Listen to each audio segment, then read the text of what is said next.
to three-peat as we get the first look at Braden Kohanski calling the signals for the Raiders, and that handoff sneaking away, still on his feet, down inside the 10, pushing towards the 5-yard line. It's Adonis Glaud. And this is such a great example of what Coach Giesbrick from Oak Park, to keep kind of talking about those coordinators right now as they're on a roll, is doing with just some different looks. Quads, 4-receiver set, that's a very normal look for Oak Park. But they had number 40, Phil run style of offense. They're going to try and play some smash mouth ball here.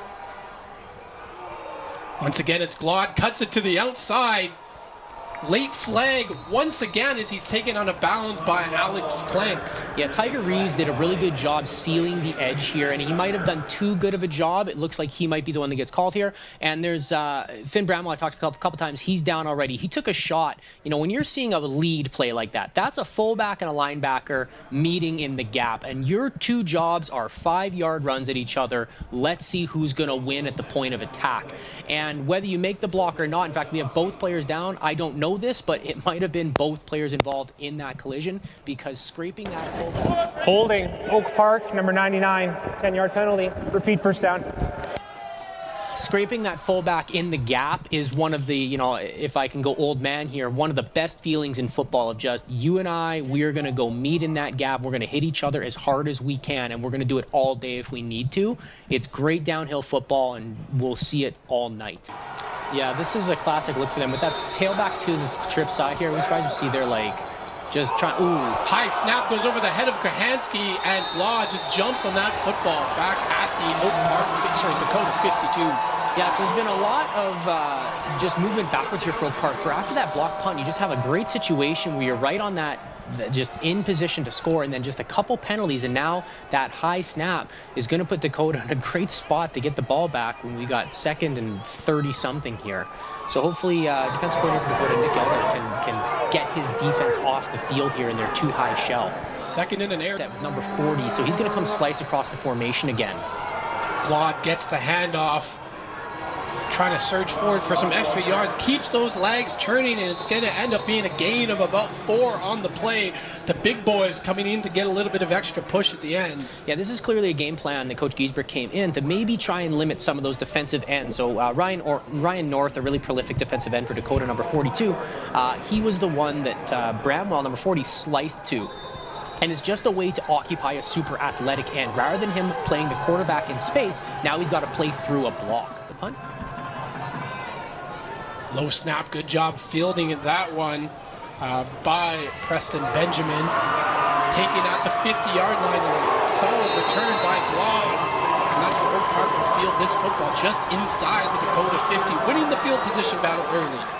Yeah, so on that over-under concept that the Crocus was running, it was a really great idea. It had a couple receivers popping open early, and they ran it with some success, 2 or 3 times, and then you saw Oak Park immediately adjust to seeing the halfbacks recognize the route combination, and rather than chasing, start falling off to it.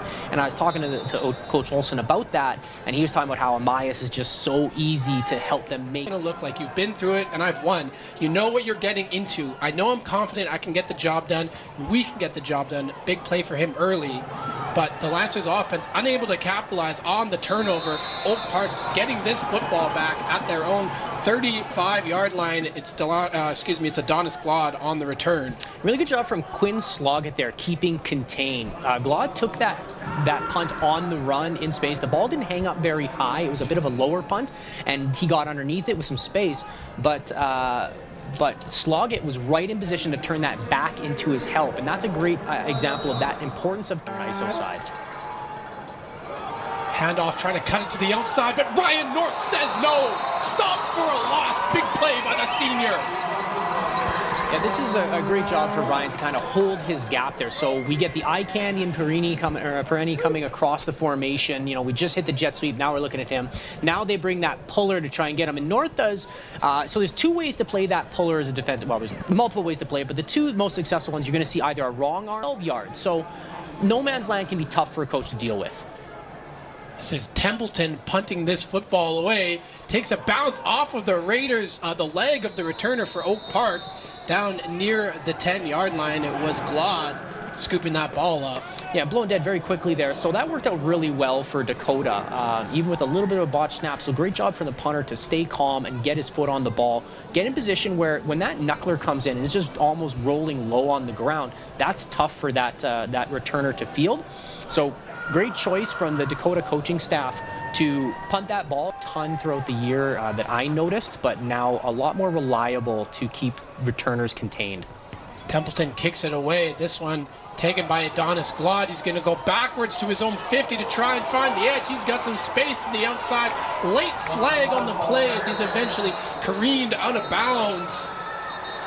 We'll wait to see what the call is with 15 seconds to go in the first half. Yeah, there's a couple ways for returners to take advantage of kicks. Sometimes when the kick goes, and this is not what happened here, it's a common special football, out kicking your coverage. When the kick goes too deep, which is again. Me is Coach Chris Olsen of the Oak Park Raiders. Now, Coach, you're currently in the lead now. Although Dakota pulled through late in the second half, how do you intend to keep that position?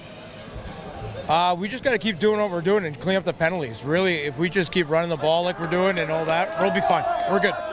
And I see the confidence your team has on the field. How do you motivate your team as a coach to keep that confidence going? They know how to play football. We've coached them up well, and they're good horses, so we're going to keep riding them, and we're going to get this year. Thank you so much, Coach.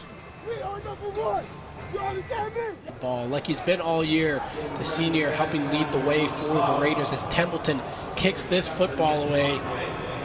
Bounces around the 50, fielded there by Glaud. Adonis Glaud, he's got a big gain down the sidelines. Adonis Glaud nearly takes it to the house.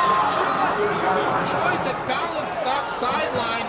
Looks like that right foot kind of went in and out right at the very end. Otherwise, that's a house call. Still a big gain for Glaud, and we've got an injured Lancer down right near where Glaud stepped out of bounds. I can't catch the number right here, but we're probably going to see it on the replays. Another good look at, that is Glaud, who picked it up here. Tiptoeing down the sidelines. For the safety, gets the ball in the 35. Handoff to Glaud. Gain of about 5 on the play for Adonis.